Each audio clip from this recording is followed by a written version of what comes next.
Well, hey guys, welcome to the studio. Today we want to talk about a PC that you can buy that's great for music production, hopefully with budget in mind, but not skimping out on anything that you will need. We have a lot to cover. Let's get to it.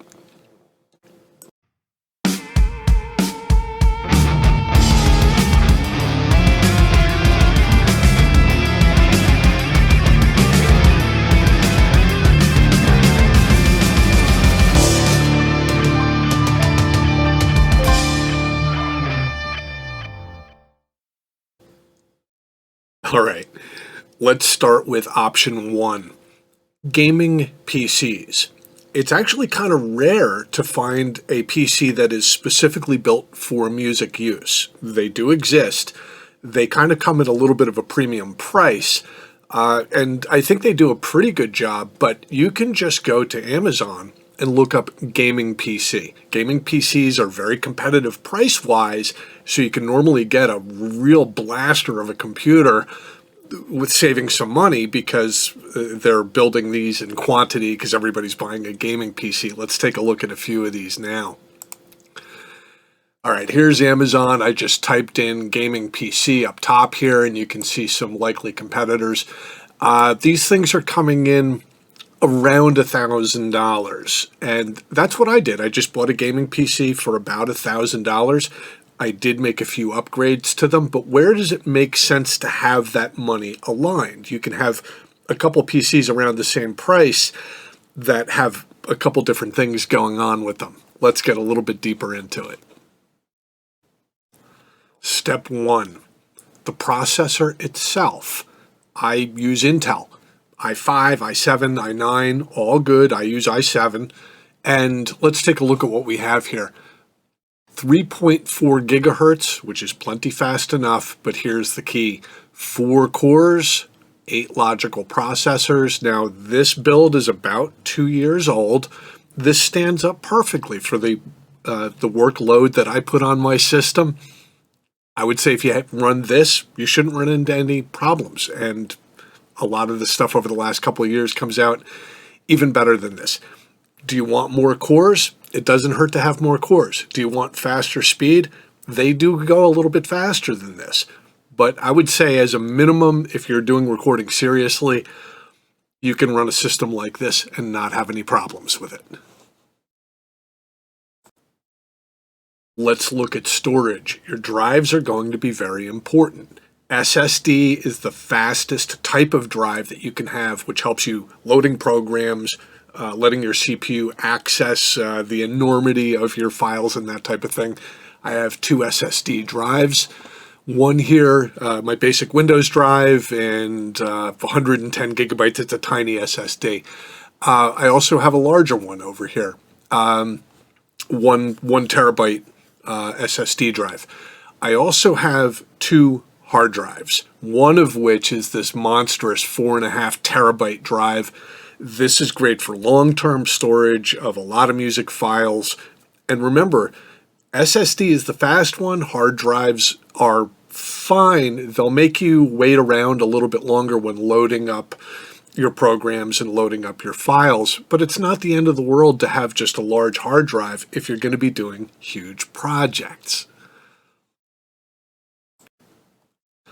How much RAM are you going to need? Well, this system came initially with 16 gigabytes of RAM, and I thought to myself, well, I better upgrade that to 32 gigabytes of RAM. As you can see here, I do have 32 gigabytes loaded, and I'm currently running about 13 gigabytes of RAM in use. Here's the weird thing, guys. Even when I'm loading a big project in with many, many tracks and vocals and VSTs, I have never seen this go higher than 16. I've seen it go maybe as high as 14 or 15, but never 16. My personal opinion, you're fine with 16 gigabytes of RAM. If you want to go above that, and there are instances where your DAW can use more than that, I'm just saying, I've never seen it. You could save yourself some money.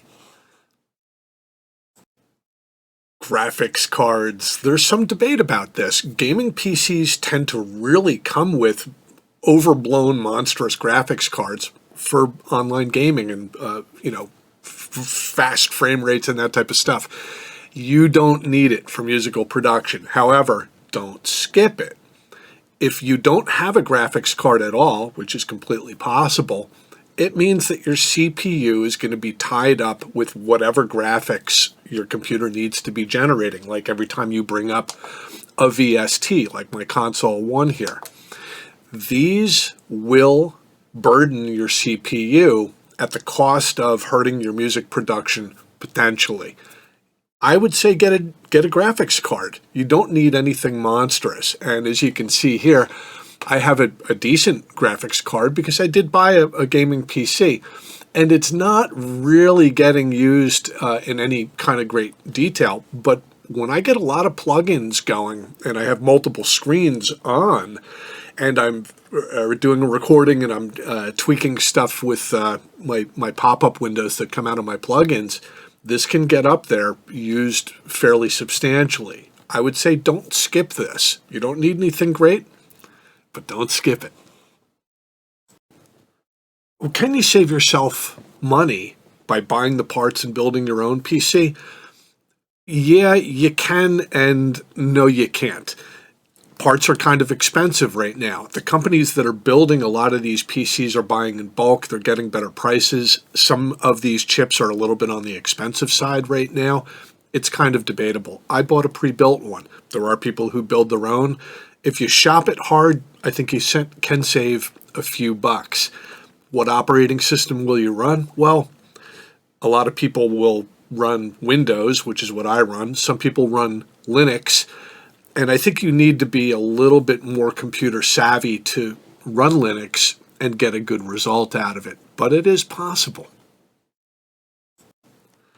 The bottom line, folks, in my humble estimation, just get a gaming PC. You can kind of skimp on the graphics card a little bit, but make sure you have one.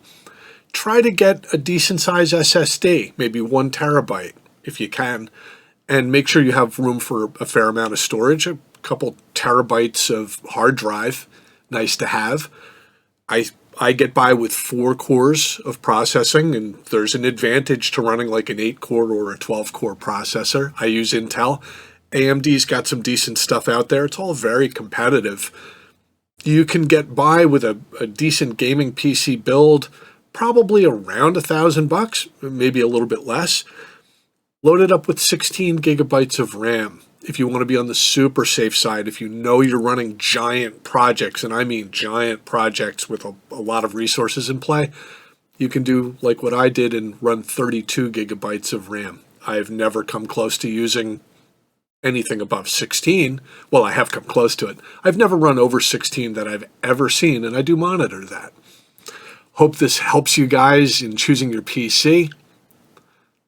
I appreciate that you're here. Let's get to it.